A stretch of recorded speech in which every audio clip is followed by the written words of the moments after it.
আসসালামু আলাইকুম সবাইকে। শুরু করতে যাচ্ছি বাইজি কন্যা উপন্যাসের 43 এবং 44 নম্বর পর্ব। মধ্যাহ্নভোজের সময় বাসায় এলো প্রণয়। শোবার ঘরে ঢুকতেই দেখতে পেল মেঝেতে স্থবির হয়ে বসে আছে শাহিনুর। কিঞ্চিত বিচলিত হয়ে পরনের কোট খুলে বিছানার এক পাশে রাখলো। শার্টের কয়েকটা বোতাম আলগা করে ফ্যানের সুইচ অন করলো। শাহিনুর তবুও এক চুল পরিমাণ নড়ল না। প্রণয় হৃদয় কুঁচকে হাঁটু গেড়ে বসলো ওর পাশে। হাত বাড়িয়ে কাঁদছে বলল, নূর খাবার কি হয়েছে? জবাব দিল না শাহিনুর, বরং তীব্র ক্রোধের সঙ্গে এক ঝটকায় হাত সরিয়ে দিল। বিস্ময়ে কিং কর্তব্য বিমূঢ় হয়ে গেল প্রণয়। পুনরায় কাঁধে হাত রেখে শান্ত কণ্ঠে শুধালো, এমন করছো কেন? কি হচ্ছে তোমার দুদিন পর পর? এবারও একই ঘটনা ঘটালো শাহিনুর, কিন্তু এবার আর প্রণয় শান্ত রইল না। তপ্ত মেজাজে বলিষ্ঠ হাত দ্বারা শাহিনুরের দুগাল প্রচণ্ড শক্ত করে চেপে ধরল। ক্রোধে ফেটে পড়ে বলল, একদম বেয়াদবি করবি না। কি সমস্যা হয়েছে পরিষ্কার করে বলবি। ব্যথায় অসহনীয় হয়ে চোখ বন্ধ করে জোরে জোরে শ্বাস নিতে শুরু করলো শাহিনুর। সহশ্বাস ছেড়ে দিল প্রণয়। উঠে দাঁড়িয়ে পরনের শার্টটা একটানে খুলে আছড়ে ফেললো মেঝেতে। পরক্ষণে এক লাথি দিয়ে দূরেও ছিটকে ফেললো। আর এক মুহূর্ত দেরি করলো না সে। ধপাধপ পা ফেলে বেরিয়ে গেল। ডিউটি শেষ না হলেও আজ আর হাসপাতালে গেল না সে। দুপুরে খাবারও খেলো না। চুপচাপ পাশের ঘরে গিয়ে রাগ নিয়ন্ত্রণের শেষ চেষ্টা করলো শুধু। শাহিনুরও সারাদিন অনড় হয়ে পড়ে রইল। একসময় দু চোখ বেয়ে ঝরতে লাগলো অজস্র নোনা পানি। দিন পেরিয়ে রাত ঘনিয়ে এলো। প্রণয়ের রাগও কমে এলো। নিজেকে বরফের মতো ঠান্ডায় পরিণত করার জন্য দীর্ঘ সময় গোসল করলো। ঘরে ফিরে যখন শাহিনুরকে একই অবস্থা দেখলো, কড়া কণ্ঠে আদেশ দিল স্বাভাবিক হতে এবং কী হয়েছে তাকে বলতে। শাহিনুর কিছুই না বলে চুপচাপ উঠে ঘরের বাইরে চলে গেল। রাতের খাবার তৈরি করে বসে রইল ভোজনালয়ে। প্রণয়ও কথা না বাড়িয়ে চুপচাপ খেতে বসলো। কিন্তু শাহিনুর নিজের জন্য খাবার বাড়েনি বলে সে খাওয়া শুরু করলো না। শুধু কঠিন চোখে তাকিয়ে রইল। তার দৃষ্টিতে এক পলক তাকিয়ে ক্ষীণ স্বরে শাহিনুর বলল, আমার খিদে নেই, আপনি খেয়ে নিন। শটান হয়ে দাঁড়িয়ে পড়ল প্রণয়। চোয়াল শক্ত করে জবাব দিল, তোমার হাতের রান্না খাওয়ারও ইচ্ছে নেই আমার। যেভাবে খাবার ছিল সেভাবেই পড়ে রইল। প্রণয় শুধু অপেক্ষা করতে লাগলো সঠিক সময়ের। সময়টা বেশ গড়িয়ে গেলেও তখন শাহিনুর এলো না। ক্রোধে চোখ মুখ শক্ত করে ঘর থেকে বেরিয়ে আশেপাশে খুঁজলো শাহিনুরকে, কিন্তু পেল না। শেষে পাশের শোবার ঘরে ছুট উকি দিতেই শাহিনুরকে বিছানায় শোয়া অবস্থায় দেখে চোখ মুখ খিচে বিড়বিড় করে বলল, আর কত ধৈর্যের পরীক্ষা দেব আমি? ঘরে ঢুকে প্রথমে ভালোভাবে শাহিনুরকে নিজের ঘরে যেতে বলল। শাহিনুর শুনল না। প্রণয় টের পেল সে কাঁদছে। এর আগে কখনো এভাবে কাঁদেনি। নিজেকে যথেষ্ট শক্ত প্রমাণ করারই চেষ্টা করেছে। নিজের দুর্বলতাগুলোকে বিন্দুমাত্র প্রকাশ করেনি। তবে আজ কি হলো? মনে প্রশ্ন জাগলেও প্রকাশ্যে আর প্রশ্ন করল না।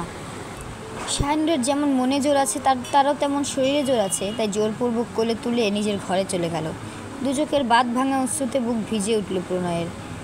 প্রচণ্ড দুশ্চিন্তায় পড়ে শাহিনুরকে আর বিছানায় শুইয়ে দিল না, বরং পাজাকোলা করেই বারান্দায় নিয়ে গিয়ে দাঁড়ালো। একদম বুকের সঙ্গে মিশিয়ে গালের সাথে গাল ছুঁয়ে বলল, এখানে নিয়ে আসা ছাড়া আর কি অভিযোগ আছে নূর? শাহিনুর ফুপিয়ে উঠল। প্রণয় বলল, আমার ধৈর্যের বাঁধ ভেঙে যাচ্ছে। সোজাসাপটা কথা বলো আমার সঙ্গে। একটু থেমে আর একটু গভীর হয়ে প্রশ্ন করলো, কী অভিযোগ আছে বলো? এবার ভাঙা কণ্ঠে প্রশ্ন করলো শাহিনুর, রোমান আপাকে কেন ভালোবাসলেন না ডাক্তার সাহেব? উদ্বিগ্ন প্রণয় সহসা ভীষণ শান্ত এবং গম্ভীর হয়ে গেল।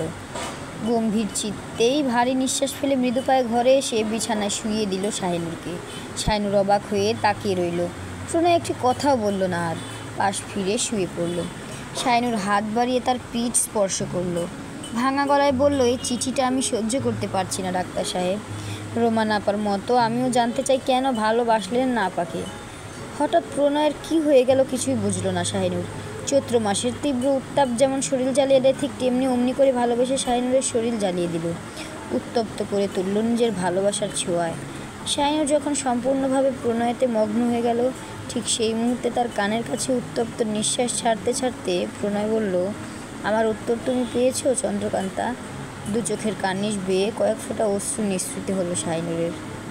সে অশ্রুজল দেখে নিজের দেহের সম্পূর্ণ ভার ছেড়ে দিয়ে প্রিয় সহধর্মিণীকে বুকে পিষে বলতে লাগলো, আর কিভাবে বোঝাবো, একজন পুরুষ দুজন নারীতে আসক্ত হতে পারে না। অস্ফুট স্বরে শাহিনুর বলল, আমিই কেন? রোমান আপা কেন নয়? আমার আগে রোমান আপা আপনার জীবনে এসেছে। আমার চেয়েও আপনাকে অনেক বেশি ভালোবেসেছে রোমানা আপা। আর কিছু বলতে পারল না শাহিনুর। ঠুকরে কেঁদে উঠল। রাতের শুরুতে শাহিনুরের কষ্ট উপলব্ধি না করলেও রাতের শেষটাই ঠিক পারল। বিস্ময়ে অভিভূত হয়ে বলে ফেলল, খুব কষ্ট হচ্ছে নূর? তোমার স্বামীকে তোমার অধিক কেউ ভালোবাসতো, এই সত্যিটা মেনে নিতে কষ্ট হচ্ছে? শাহিনুর আর কোনো উত্তর দিতে পারল না, কেবল অশ্রু বিসর্জন দিয়ে গেল। প্রণয়ের দৃষ্টিজোড়া চকচক করছে। শাহিনুর হয়তো টের পায়নি প্রণয়ের প্রতি তার ভালোবাসার গভীরতা, কিন্তু প্রণয় খুব টের পেল। মৃদু হাসি ফুটে উঠল ঠোঁটের কোণে। ভালোবাসার আবেশে চোখজোড়া বন্ধ করে শাহিনুরের ললাটে গভীর এক চুম্বন এঁকে দিল। বলল, তুমি ঠিক নারিকেলের মতো শক্ত শাহিনুর, যার বাইরেটা দেখলে বোঝার উপায় নেই ভিতরটা এত স্বচ্ছ, এত নমনীয়। নতুন সংসারে 10-12 দিন কেটে গেল। ছোট ছোট অভিমানের শেষে সীমাহীন ভালোবাসায় সময়গুলো ভালোই কাটছে শাহিনুরের। অতিরিক্ত সুখে ফোড়ন দিতে মাঝে মধ্যে অবশ্য প্রণয়কে প্রশ্ন করে, রোমানা আপা কেন নয়, আমিই কেন? একদিন তো কথা ছলে মুখ খুশিয়ে বলে ফেললো, পুরুষ মানুষ কত অদ্ভুত, তাদের সব ভালোবাসা শুধু রূপবতী নারীদের জন্য। বিনিময়ে প্রণয়ের কঠিন চাহনির কবলে পড়তে হলো। লম্বা একটা সময় দূরে সরেও রইল প্রণয়। জোরপূর্বক কয়েকবার কাছে যাওয়ার চেষ্টা করেছে শাহিনুর, কিন্তু লাভ হয়নি। প্রয়োজনের বাইরে একটা কথাও বলে না প্রণয়। এক হাত দূরত্ব রেখে রাতে ঘুমায়। গভীর রাতে শাহিনুর একটু কাছে ঘেঁষলে, ঘনিষ্ঠ হতে চাইলে কঠিন স্বরে জবাব দেয়, তোমার প্রতি আমি একটু আগ্রহবোধ করছি না। মন খারাপ করে শাহিনুর ভাবে, উচিত কথাটা তো দোষ, তা তো বুঝিনি। এরই মধ্যে শাহিনুরের প্রয়োজনে কাজের মেয়ের খোঁজ করলো প্রণয়। শাহিনুর প্রণয়কে বলল, বাইজি গৃহের রেশমার মেয়ে সখিনার সাথে আমার বেশ সখ্যতা আছে, অন্য কাউকে নয়, সখিনাকে নিয়ে আসলেই চলবে। বিনিময়ে গম্ভীর স্বরে প্রণয় জবাব দিল, হুম। আড়ালে ছোট করে ভেঙচি দিয়ে মুচকি হাসলো শাহিনুর। বিড়বিড় করে বলল, আর কত মেজাজ যে দেখাবে। পরের দিনই সখিনাকে নিয়ে এলো প্রণয়। অনেক দিন পর সখীকে দেখে আবেগে ভেসে গিয়ে তাকে জড়িয়ে ধরল শাহিনুর। এ দৃশ্য দেখে গোপনে ভীষণ ক্ষেপে গেল প্রণয়, কিন্তু প্রকাশ করল না। এদিকে সখিনাকে পেয়ে আর কোনোদিন নজর দিল না শাহিনুর, তাকে নিয়েই ব্যস্ত হয়ে পড়ল। একসাথে দুপুরের খাবার সেরে অনেক সময় গল্প করলো, খবরাখবর নিল বাইজি গৃহের। গল্পের ফাঁকে ফাঁকে শাহিনুর খেয়াল করলো সখিনার মাঝে বেশ পরিবর্তন এসেছে, কিন্তু সেই পরিবর্তনটা কি ধরতে পারল না। শুধু বলল, তুই আগের চেয়ে অনেক শান্ত হয়ে গেছিস। সখিনা বলল, সে তো তুইও। দীর্ঘশ্বাস ছেড়ে শাহিনুর বলল, আমার জীবন আর তোর জীবন তো আলাদা সখী। বিনিময়ে তাচ্ছিল্য এসে সখিনা বলল, তুই অনেক ভাগ্যবতী রে, আমি তো এক হতভাগী। শাহিনুরের মনে হলো তার মতো করেই অনেকটা বড় হয়ে গেছে সখিনা। তাদের দুজনের মাঝে সেই চাঞ্চল্যকর অনুভূতির কান্নাকড়িও খুঁজে পাওয়া গেল না। তবে আশ্চর্যকর বিষয় হলো, সখিনা কিছু একটা আড়াল করার চেষ্টা করলো, যা টের পেয়ে চেপে গেল শাহিনুর। তাদের মাঝে অনেকটা সময় বেশ দূরত্ব ছিল। কদিন যাক, দূরত্ব কাটুক, তারপর না হয় দেখা যাবে। হাসপাতাল থেকে 2 দিন ছুটি নিল প্রণয়। শাহিনুর অসংখ্যবার প্রশ্ন করলেও ছুটির কারণ বলল না সে। শেষে কিছুটা রাগ নিয়ে অভিনয় করেই চুপ করে গেল শাহিনুর। রাত তখন 10টা ছুঁই করছে। আলমারি খুলে পছন্দসই কালো রঙের একটি জর্জেট শাড়ি বের করে বিছানায় রাখলো প্রণয়। শাহিনুর অবাক হয়ে তাকে বলল, নতুন শাড়ি পরে এসো। কিন্তু কেন, কোথায় যাব আমরা? মৃদু ধমক দিয়ে প্রণয় বলল, যা বলছি তাই করো। চট করে শাড়িটা হাতে নিয়ে শাহিনুর বলল, ভালোভাবে বললেই তো হয়, এটুকুর জন্য ধমক দেওয়ার দরকার নেই। কপট রাগ দেখিয়ে বেরিয়ে গেল শাহিনুর। পাশের ঘরটা সখিনাকে দিয়েছে সে, তাই সে ঘরে ঢুকে শাড়ি পরল। সখিনা চুল আসছে মাঝখানে সিঁথি কেটে বড় একটা খোপা করে দিতে দিতে বলল, তোর জামাই তোরে অনেক ভালোবাসে না রে? লাজুক হেসে মাথা নাড়ালো শাহিনুর। দীর্ঘশ্বাস ছেড়ে সখিনা বলল, যা জামাইয়ের কাছে যা, আর দেরি করিস না। শাহিনুর ঘরে আসা মাত্রই প্রণয় তার হাত ধরে বারান্দায় নিয়ে গেল। সেই স্থানে, যে স্থানে রোমানার সঙ্গে অসংখ্য সময় ব্যয় করেছে সে। অঙ্গন রোমানার দুজনের সঙ্গেই চা কফির আসর জমিয়েছে। কখনো তার হাত ধরে, কখনো বা তারা কাঁধে মাথা রেখে পরম শান্তিতে চোখ বুজে দীর্ঘ একটা সময় পার করেছে রোমানা। সেসব কিছুই জানে না শাহিনুর। আজ জানলে হয়তো কষ্ট পাবে, বুকের ভিতর কিঞ্চিত পরিমাণ আঘাত লাগবে, তবুও শুনতে হবে তাকে, কারণ আজ সে তার মনে চলা সমস্ত প্রশ্নের উত্তর দেবে। বেতের চেয়ারে মুখোমুখি হয়ে দুজন বসলো। এক দৃষ্টিতে তাকিয়ে প্রণয় বলল, আমাদের বিয়ের বয়স বাড়ছে। প্রণয়ের দৃষ্টির প্রগাঢ়তায় লজ্জায় আরক্ত হয়ে উঠলেও কথা শুনে হতভম্ব হয়ে গেল। হিসেব করে বের করলো তাদের বিয়ের বয়স মাত্র 6 মাস। তাই বলল, 6 মাসকে আপনার কাছে এত বেশি মনে হচ্ছে? বড় ভাইকে দেখে যে বাবাবির মতো কাউকে প্রয়োজন পড়লো নাকি? বাজে কথা বন্ধ করো। চুপ মেরে মাথা নিচু করে বসে রইল শাহিনুর। প্রণয় বুক পকেট থেকে একটি জিনিস বের করে তার মাথায় পরিয়ে দিল। শাহিনুর হাত দিতে অনুভব করলো খসখসে কিছু। ভ্রু কুঁচকে তাকালো প্রণয়ের দিকে। বিনিময়ে বাঁকা হেসে প্রণয় বলল, এ সময় তোমার প্রিয় ফুল পেলাম না, তাই পূর্বের সংরক্ষিতগুলো দিয়েই উপহার দিলাম। ঘ্রাণ পেয়ে শাহিনুর বলল, বকুল ফুল? মাথা নেড়ে সম্মতি দিল প্রণয়। বলল, হ্যাঁ, তোমার পুরনো সেই বকুল ফুল। প্রণার স্মৃতি মনে করিয়ে দিল প্রণয়। সেদিন প্রণা যখন অপমান করে তাড়িয়ে দিয়েছিল তাকে, ফুলগুলো ছড়িয়ে ছিটিয়ে মাটিতে পড়েছিল। প্রণয় যখন বাড়িতে আসে সবটা জানতে পারে সে ফুলে শাহিনুরের স্পর্শ মেখেছিল, সে ফুলগুলো সযত্নে তুলে নেয় এবং সংরক্ষণ করে রাখে। সবটা শুনে মাথা থেকে বকুল ফুলের ছোট্ট মালা খুলে ফেলল। দেখতে পেল ঢেউ খেলানো 3টা চুল দিয়ে মালা গাঁথা রয়েছে। এ পর্যায়ে আরেক ধাপ বিস্ময় নিয়ে তাকালো সে। প্রণয় মুচকি এসে বলল, তোমার চুড়ির ফুল দিয়ে কি করবো বুঝতে পারছিলাম না, তাই চুরি করা চুল দিয়ে মালা গেঁথেছি। কার চুল চুরি করেছেন আপনি? যে আমার মন চুরি করেছে তার। উত্তেজনায় কাঁপা কণ্ঠে শাহিনুর বলল, আমার? হ্যাঁ, তোমার। কিভাবে? কবে এসব হয়েছে? সবটা শুনতেই উঠে দাঁড়ালো শাহিনুর। বারান্দার রেলিং ধরে শহরের রাস্তায় দৃষ্টি নিক্ষেপ করলো। অভিমানী কণ্ঠে বলল, এমন পাক্কা চোর জীবনে দেখিনি। ধীরতার সঙ্গে উঠে দাঁড়ালো প্রণয়। মৃদু পায়ে এগিয়ে শাহিনুরের পেছনে গিয়ে দাঁড়ালো। দক্ষিণা হাওয়া ছুঁয়ে দিল ওদের। সারি আঁচল উড়িয়ে দিল উত্তর প্রান্তে। ডান হাতে থাকা মরে যাওয়া বকুল ফুলের মালা নিজের হাতে তুলে নিল প্রণয়। ধীরে ধীরে পুনরায় শাহিনুরের মাথায় বৃত্তাকারে পরিয়ে দিয়ে খোপার সঙ্গে কৌশলে আটকে দিল। এক হাত শাহিনুরের উন্মুক্ত উদরে রেখে অপর হাতে কাঁধ স্পর্শ করলো। আলতোভাবে ঘাড়ে অধর ছুঁয়ে দিতেই কেঁপে উঠল শাহিনুর। সহসা পেছন থেকে বুকে জড়িয়ে নিল প্রণয়। ফিসফিস করে বলল, আজ আমি তোমায় আমাকে বলবো। আমাকে জানতে পারলে সব প্রশ্নের উত্তর তুমি পাবে। আমার চন্দ্রকান্তার গল্পও শোনাবো। তোমার ডাক্তার সাহেব, আমার চন্দ্রকান্তা, দুজনের গল্পের পিছনেই রয়েছে রোমানাকে ভালো না বাসার কারণ। জমিদার আজহার চৌধুরী পুত্র অলিউড চৌধুরী এবং প্রেরণা চৌধুরীর তৃতীয় পুত্র আমি, প্রণয় চৌধুরী। ছোটবেলা থেকেই ঘরকুনো স্বভাবের ছিলাম। আর 4 জনের মতো বিশাল সাম্রাজ্যের বিলাসিতা আমাকে ছুঁতে পারতো না। যে বয়সে ওরা খেলাধুলা করতো, ভাই ভাইয়ের ঝগড়া মারামারি করে আব্বা আম্মা বড় মার কাছে বিচার নিয়ে আসতো, সে বয়সে আমি পড়ার টেবিলে বইয়ে মুখ বুজে বসে থাকতাম। পড়াশোনায় ভালো ছিলাম, আব্বা আম্মাকে সবার মতো বিরক্ত করিনি, প্রয়োজন ব্যতীত কারোর সাথে কথা অবধি বলিনি।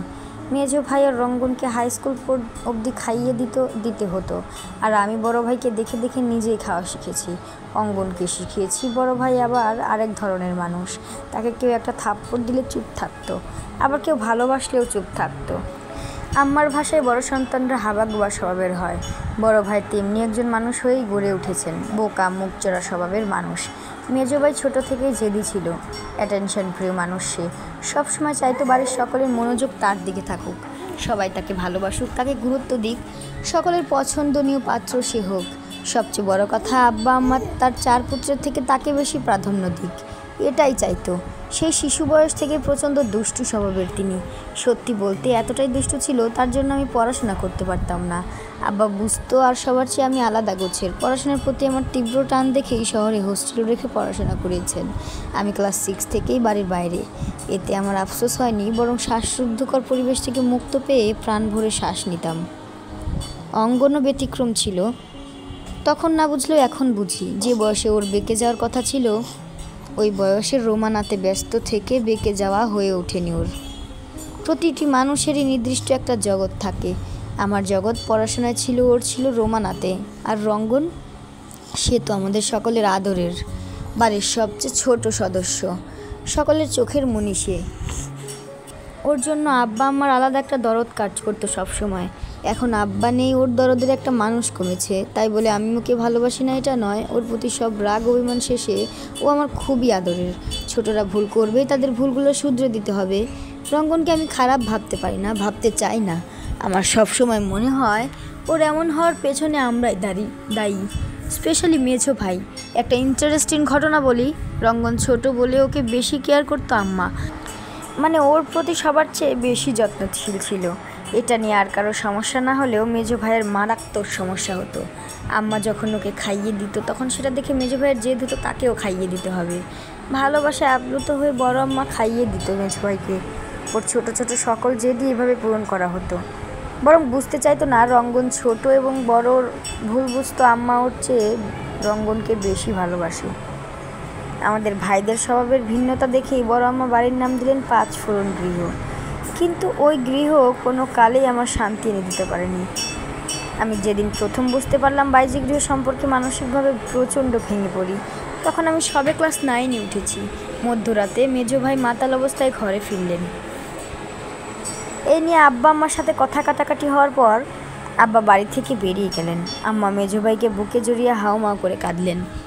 আর আমি জানতে পারলাম জমিদারিত্বের আড়ালে বীভৎস ঘটনাগুলোকে। মেজো ভাই উচ্চ মাধ্যমিক দিয়েছে তখন। সেই বয়সেই প্রথম নারীদের সংস্পর্শে যায় সে। বড় ভাই তখন নতুন বিয়ে করেছে। বড় ভাবির সামনে মেজো ভাই সেদিন মাতাল অবস্থায় আম্মাকে বললেন, এই আম্মা কান্দো কে? বড় ভাই যে যায় তখন তো কান্দো না। সেদিনের পর বড় ভাবি বাপের বাড়ি চলে যায়। বড় ভাই বুঝিয়ে শুনিয়ে নিয়ে আসে, কিন্তু নিজের মাঝে কোনো পরিবর্তন আনতে পারে না। বছর গড়াতে না গড়াতেই যে বা ভাবিকে বিয়ে করে ঘরে তোলেন। তারপর থেকে বড় ভাবিও কেমন বদলে গেলেন। সেদিনের অল্প বয়সী মেয়েটা বাড়ির বউ হয়ে উঠল ঠিকই, অথচ একান্তই নিজের স্বামী পেল না।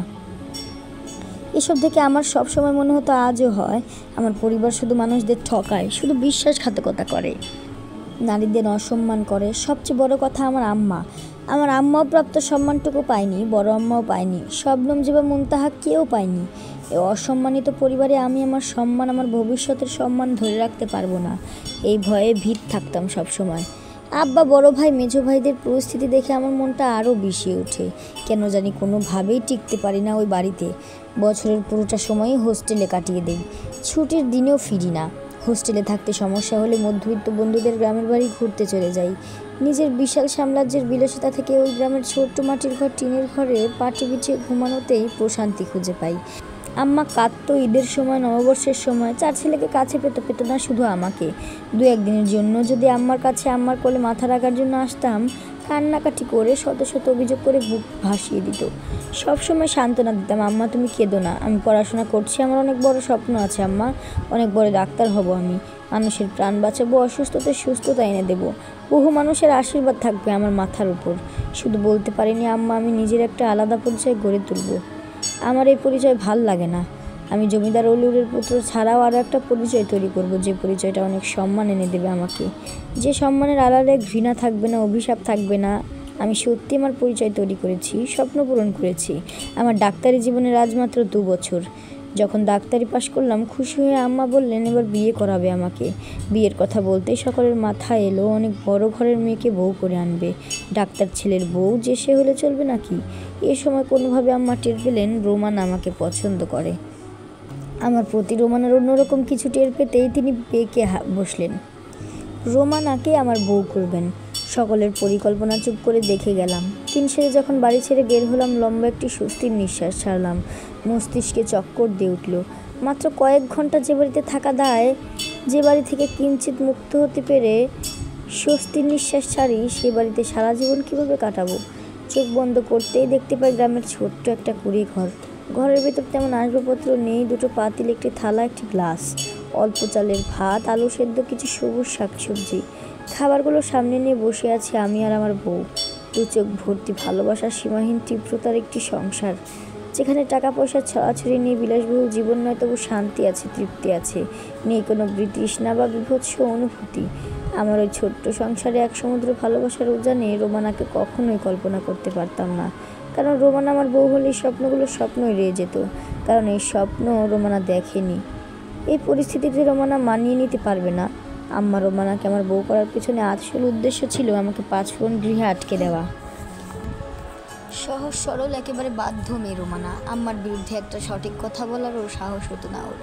যে গৃহ থেকে মুক্তি পাওয়ার জন্য বছরের পর বছর অপেক্ষা করছিলাম, সেই গৃহে বন্দী হওয়ার ভয়ে রোমানাকে বিয়ে করার প্রতিও বিতৃষ্ণা ধরে গেল। আম্মা আমার জেদ জানতো, তাই ইমোশনালি ব্ল্যাকমেল করে রাজি করিয়েও নিল। শেষে সিদ্ধান্ত নিলাম বিয়ে রোমানাকে করব, তবে শর্ত থাকবে, 5 ফোরন গৃহ ছাড়তে হবে। এমন সিদ্ধান্ত নেওয়ার মাথায় তোমার দেখা পেলাম। সেদিন রাতে আকাশে চাঁদ ছিল না, কিন্তু আমি চাঁদের দেখা পেয়েছিলাম। পৃথিবী সেদিন চন্দ্রকান্তার অভাবে ভুগলেও আমি আমার চন্দ্রকান্তাকে পেয়েছিলাম। সে তিথিতে অনুভব করেছিলাম ভালোবাসার। রোমানার লজ্জামাখা মুখ সহস্রবার দেখেও যে অনুভূতি হয়নি, তোমার লজ্জাহীন নিষ্পাপ মুখের স্বচ্ছ দৃষ্টিতে একবার তাকেই অনুভব করেছিলাম অদ্ভুত এক অনুভূতিকে। বহুবার চেষ্টা করেও এই অনুভূতি কাটাতে পারিনি। তারপর থেকে যতবার তোমায় দেখেছি, যতবার এই মুখটা দেখেছি, ততবার সৃষ্টিকর্তা আমাকে একটি কথা ভাবতে বাধ্য করেছে, তুমি আমার, শাহিনুর আমার, ওই শারমিন বাজির মেয়েটা প্রণয় চৌধুরীর। কত কিছু হয়ে গেল, কতবার এগিয়েছি, কতবার পিছিয়েছি, সবশেষে পেয়েছি তোমাকে নিজের করে। রোমানাকে ভালোবাসার অনেক কারণ থাকলেও ওকে আমি ভালোবাসতে পারিনি। আমার স্বপ্ন পূরণের জন্য যাকে আমি কল্পনাই করতে পারিনি, তাকে ভালোবাসতাম কী করে? তোমাকে ভালোবাসার একটিই কারণ, আমার স্বপ্ন পূরণের জন্য তোমাকে আমি কল্পনা করতে পারি। যাকে দেখে আমার লাগেনি, তাকে কি করে আমার করতাম বলো? আর যাকে একবার দেখেই আমার লেগেছিল, তাকে কিভাবে আমার করে নিলাম ভাবো। শেষ কথা হলো, আমার স্বপ্নের পূরণের কারিগর রোমানা ছিল না, তুমি ছিলে, তাই তোমায় পেয়েছি আমি। আমার দুটো স্বপ্ন ছিল, এক ডাক্তার হয়ে নিজের সম্মানজনক পরিচয় তৈরি করা, দুই আমার ছোট একটি ঘর, ছোট একটি সংসার। একটা স্বপ্ন পূরণ হয়েছে, দ্বিতীয়টি তুমি পূরণ করবে। আমাদের ছোট সংসারে ছোট ছোট বাচ্চা দিয়ে সংসার আলোকিত করবে তুমি, আমার চন্দ্রকান্তা। লম্বা একটি শ্বাস ছাড়ল প্রণয়। দীর্ঘ সময় ধরে একইভাবে কথা বলতে বলতে হাঁপিয়ে উঠেছে সে। কথার ফাঁকে কখন সে শাহিনুর থেকে আলাদা হয়ে গেছে টের পায়নি। শাহিনুর তার পেছনে ছিল, পিঠমুখী হয়ে দাঁড়িয়ে দূর আকাশপানে তাকিয়ে কথাগুলো বলছিল প্রণয়। তাই কথা শেষে সহসা পেছনে ঘুরে দাঁড়াতেই শাহিনুরের বিধ্বস্ত মুখ দেখে আঁতকে উঠল। বলল, নূর তুমি ঠিক আছো? ঝাপসা দৃষ্টিতে ক্ষণকাল প্রণয়ের দিকে তাকিয়ে অস্ফুট স্বরে শাহিনুর বলল, আমাকে নিয়ে এত স্বপ্ন কেন দেখলেন ডাক্তার সাহেব? এটুকু বলে জ্ঞান হারিয়ে প্রণয়ের বুকে ঢলে পড়ল সে। হঠাৎ শাহিনুরের এমন অবস্থা দেখে ভয় পেয়ে গেল প্রণয়। কাছের মানুষের অল্প কিছুতেই অতি সাহসী মানুষটাও ভীত হয়ে পড়ল খুব। পরক্ষণেই নিজেকে ধাতস্থ করে নিয়ে তড়িৎ গতিতে শাহিনুরকে কোলে তুলে ছুটে গেল শোবার ঘরে। তাহলে আজকে এই পর্যন্তই, দেখা হচ্ছে আগামী পর্বে। সুন্দর একটা কমেন্ট করতে ভুলবেন না কিন্তু পর্বটি সম্পর্কে। আর যদি পর্বটি ভালো লেগে থাকে তাহলে একটা লাইক করে যাবেন দয়া করে। আর পরবর্তী পর্বটি সবার আগে পাওয়ার জন্য আমার চ্যানেলটি সাবস্ক্রাইব করে বেল আইকনটি ক্লিক করে দিবেন। আল্লাহ হাফেজ।